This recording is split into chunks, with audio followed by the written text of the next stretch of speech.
Albert Einstein once said, everybody's a genius, but if you judge a fish by its ability to climb a tree, it will live its whole life believing that it is stupid.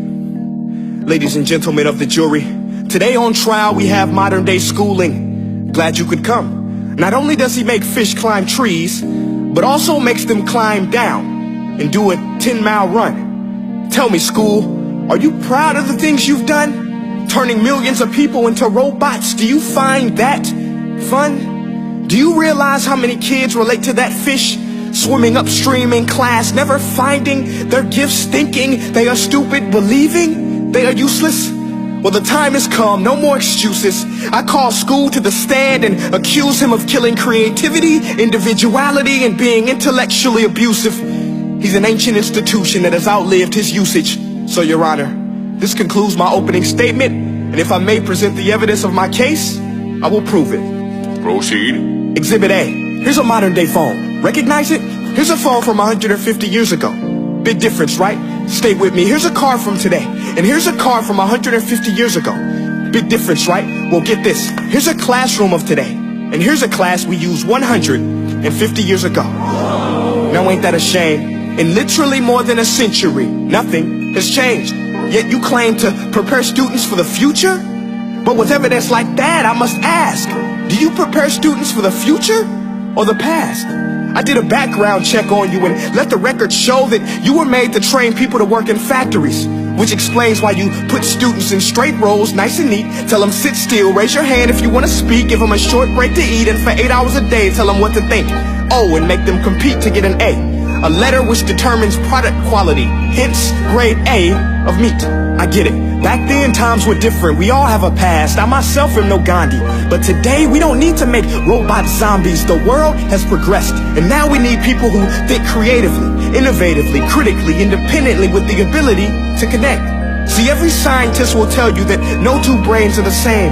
And every parent with 2 or more children will confirm that claim.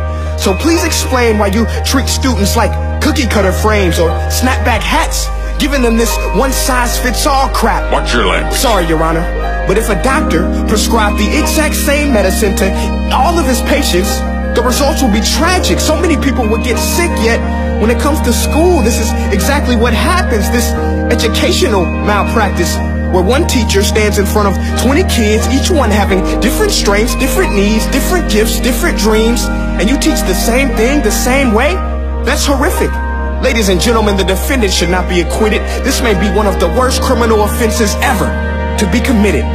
And let's mention the way you treat your employees. Objection. Overruled. I want to hear this. It's a shame. I mean, teachers have the most important job on the planet, yet they're underpaid? No wonder so many students are short-changed. Let's be honest. Teachers should earn just as much as doctors, because a doctor can do heart surgery and save the life of a kid.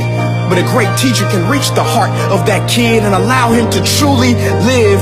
See, teachers are heroes that often get blamed, but they're not the problem. They work in a system without many options or rights. Curriculums are created by policymakers, most of which have never taught a day in their life. Just obsessed with standardized tests. They think bubbling in a multiple choice question will determine success. That's outlandish. In fact, these tests are too crude to be used and should be abandoned, but don't take my word for it. Take Frederick J. Kelly, the man who invented standardized testing, who said, and I quote, "These tests are too crude to be used and should be abandoned." Ladies and gentlemen of the jury, if we continue down this road, the results will be lethal. I don't have much faith in school, but I do have faith in people. And if we can customize healthcare, cars, and Facebook pages, then it is our duty to do the same for education, to upgrade it, change it, do away with school spirit, because that's useless.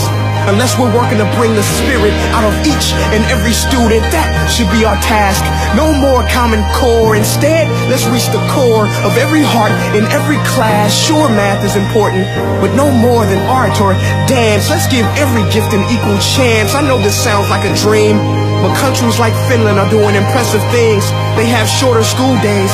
Teachers make a decent wage. Homework is non-existent, and they focus on collaboration instead of competition. But here's the kicker, boys and girls. Their educational system outperforms every other country in the world. Other places like Singapore are succeeding rapidly. Schools like Montessori, programs like Khan Academy, there is no single solution. But let's get moving, because while students may be 20% of our population, they are 100% of our future.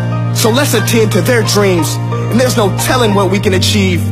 This is a world in which I believe, a world where fish are no longer forced to climb trees. I rest my case.